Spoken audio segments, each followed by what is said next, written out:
Welcome dear students. Today our topic is chemical calculation, मतलब chemicals का हिसाब किताब करना। इन केमिकल कैलकुलेशन कीमियाई हिसाब किताब में वी कैन कैलकुलेट, हम हिसाब लगाते हैं the number of moles, moles की तादाद का, फ्रॉम गिवन मास, दिए गए कमियत का, ऑफ सब्सटेंस मादे के, एंड नंबर ऑफ पार्टिकल्स, और तादाद ज़र्रात की, from a given number of मोल, दिए गए मोल्स की तादाद का, ऑफ अ सैंपल, नमूने में।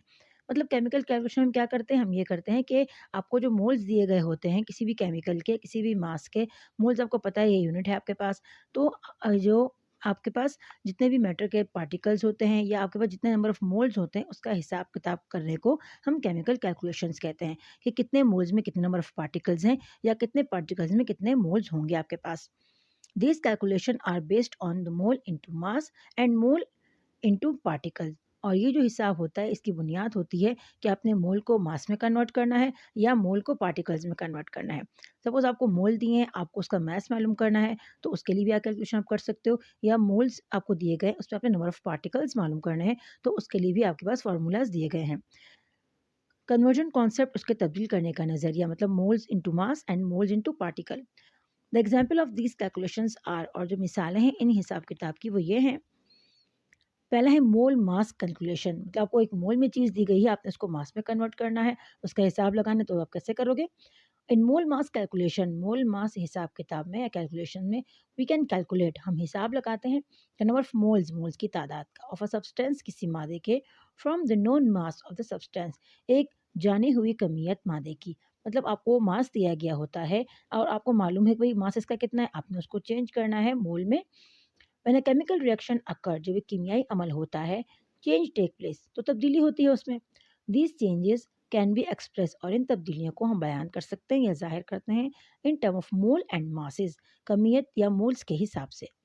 व्हेन वी से, जो हम कहते हैं मोलर मास ऑफ वाटर, एक मोल मास कमियत पानी का, विमीन हमारा मतलब होता है 18 ग्राम ऑफ वाटर, 18 ग्राम पानी। ये हमें पता है कि आपके पास जो 1 मोल ऑफ वाटर होता है वो 18 ग्राम के बराबर होता है।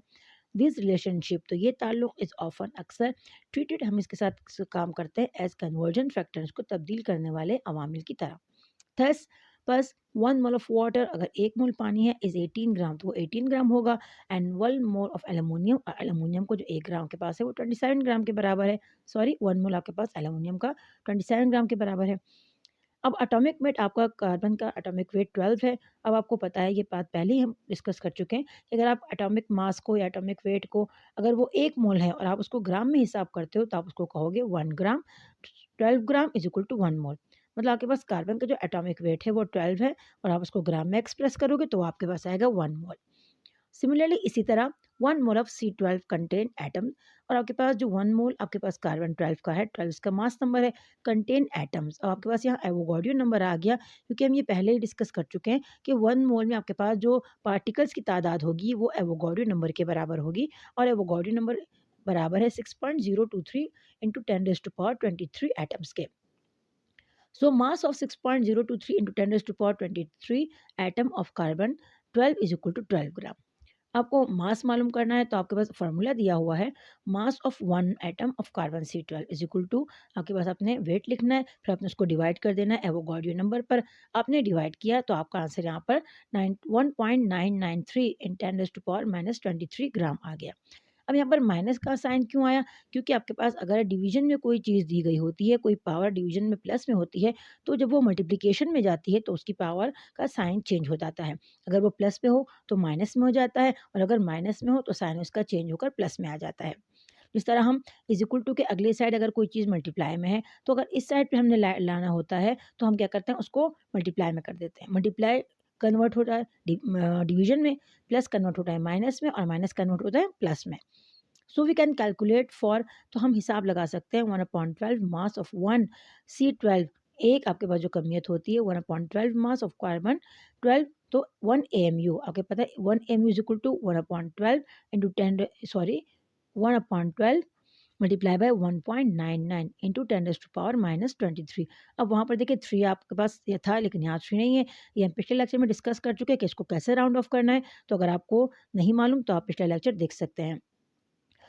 तो इज इक्वल टू, अब आपके पास आपने मल्टीप्लाई किया 12 से, उसको डिवाइड किया अगेन 1 से आपने मल्टीप्लाई किया एंड 12 से डिवाइड किया, तो आपका आंसर 1.67 इंटू 10⁻⁻24 ग्राम आ गया। अब यहाँ पर देखिए ग्राम से कन्वर्ट हुआ किलोग्राम में, तो किलोग्राम में आपने चेंज किया तो उसकी पावर भी यहाँ पर -27 आ गई। अब यहाँ पर -24 और -27 के दरमियान क्या रिलेशन हुआ, तो आपको पता है कि 1 केजी में आपके पास कितने ग्राम होते हैं, तो 1 केजी हमारे पास 1000 ग्राम होते हैं। अब 1000 ग्राम को अगर आप 10 की पावर में लिखना चाहते हो तो उसको लिखेंगे हम 10⁻³ नहीं, हमने ग्राम की जगह उसका प्रीफिक्स लिया 10⁻³ ये इसका प्रीफिक्स कहलाता है। तो आपने क्या किया, अब -24 था और -3, तो माइनस माइनस प्लस, तो 24 और 3 आपके पास बन जाता है 27, तो आपके पास ये 27 किलोग्राम आ गया।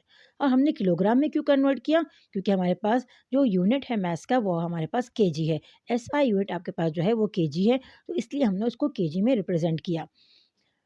तो इस तरह वाकई भी आप कन्वर्ट कर सकते हो। तो we can convert any mass into moles and any number of moles into mass, तो हम तब्दील कर सकते हैं किसी भी कमियत को मोल्स में और किसी भी नंबर ऑफ मोल्स को मास में बाय यूजिंग फॉलोइंग इक्वेशन, मंदरजेल मसावात को इस्तेमाल करते हुए। यहाँ पर आपको फार्मूला दिया गया है, नंबर ऑफ मोल्स इसको हम एन से रिप्रेजेंट करते हैं, is equal to mass in gram of a substance weight and molar mass of substance molar mass. मतलब अगर आपको नंबर ऑफ मोल्स मालूम करना है तो आपने सब्सटेंस का जो वेट है जो कि ग्राम में दिया गया है, आपने उसको डिवाइड करना है मोलर मास से सब्सटेंस के। बाय रीअरेंजिंग आपको, अब आप इस फार्मूले की मदद से 3 चीज़ें मालूम कर सकते हैं, number of moles, mass in ग्राम और मोलर मास। तो अगर आपको जो भी चीज़ मालूम करनी होती है तो फार्मूले को हम अरेंज कर लेते हैं।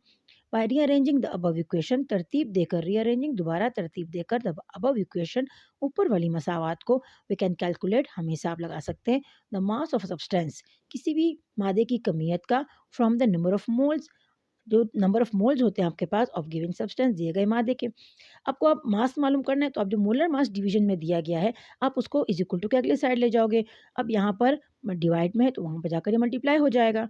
तो mass in gram of substance W is equal to number of mole multiply by molar mass of substance M. यहाँ पर आपको एक एग्जाम्पल दी गई है, तो आपको यहाँ कहा गया calculate the moles in 16 gram of CO2, कि आपके पास जो कार्बन डाइऑक्साइड है वो दिया गया है और 60 ग्राम है उसका, आपने उसको मोल्स मालूम करने हैं।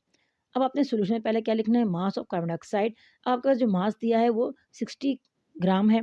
मोलर मास आपने मालूम कैसे करना है, वो कार्बन का आपके पास इसमें कार्बन की तादाद 1 है और उसका मास नंबर 12 है। इस तरह कार्बन ऑक्सीजन आपके पास जो है वो उसमें 2 है और ऑक्सीजन का मास नंबर 16 है। तो आपने सिंपली 2 को मल्टीप्लाई कर देना है 16 से, तो 16 2 ज़ा 32 एंड 32 प्लस 12 आपने किया तो आपके पास जो आंसर आया वो 44 ग्राम पर मोल आया। अब आपको फार्मूला दिया हुआ है, number of moles carbon dioxide is equal to mass in gram and molar mass. तो ये मास इन ग्राम आपको सवाल में दिया गया था 60, मोलर मास आपने मालूम किया तो इसका आंसर आपके पास 44 आया। तो आपने डिवाइड किया 44 को 60 पे, तो आपका आंसर 1.364 मोल्स आया। तो इस तरह स्टूडेंट आपको ये प्रैक्टिस भी दी गई है, आप इसको खुद सॉल्व करके फिर मुझे कमेंट में करके बताइएगा कि आपका आंसर क्या आया। सिंपली एज इट इज़ यही तरीका इसका भी है कि मास इन ग्राम आपको 90 ग्राम दिया है, वाटर H2O है, यहाँ पर हाइड्रोजन की तादाद 2 है और हाइड्रोजन का एटॉमिक मास आपके पास 1 है, तो 2 1 ज़ा 2 और आपके पास यहाँ पर ऑक्सीजन 4 दिए गए हैं, तो 4 आपके पास आपने क्या करना है, सिंपली 16 जो इसका ऑक्सीजन का एटॉमिक मास है आपने मल्टीप्लाई कर देना है 4 से, तो जो इसका आंसर आएगा 48, तो आपने उसको simply multiply sorry 54 I think आएगा इसका आंसर, 16 16 32 32 इंटू 32, तो आपके पास ये आएगा 64 नहीं, तो 64 आपके पास आंसर आया। फिर आपने क्या करना है कि आपने 64 को और 2 को ऐड कर देना है, 68 हो जाएगा, तो आपने डिवाइड कर देना है 90 को 68 पर, जो आपका आंसर आया तो फिर आप मुझे कमेंट करके ज़रूर बताइएगा। होप स्टूडेंट आपको आज का लेक्चर समझ में आ गया होगा, तो इंशाल्लाह फिर नेक्स्ट लेक्चर मुलाकात होगी। अगर आपको कोई बात या कोई चीज़ समझ में ना आई हो तो आप कमेंट करके पूछ सकते हैं। अपना बहुत सारा ख्याल रखिएगा। टेक केयर, अल्लाह हाफिज़।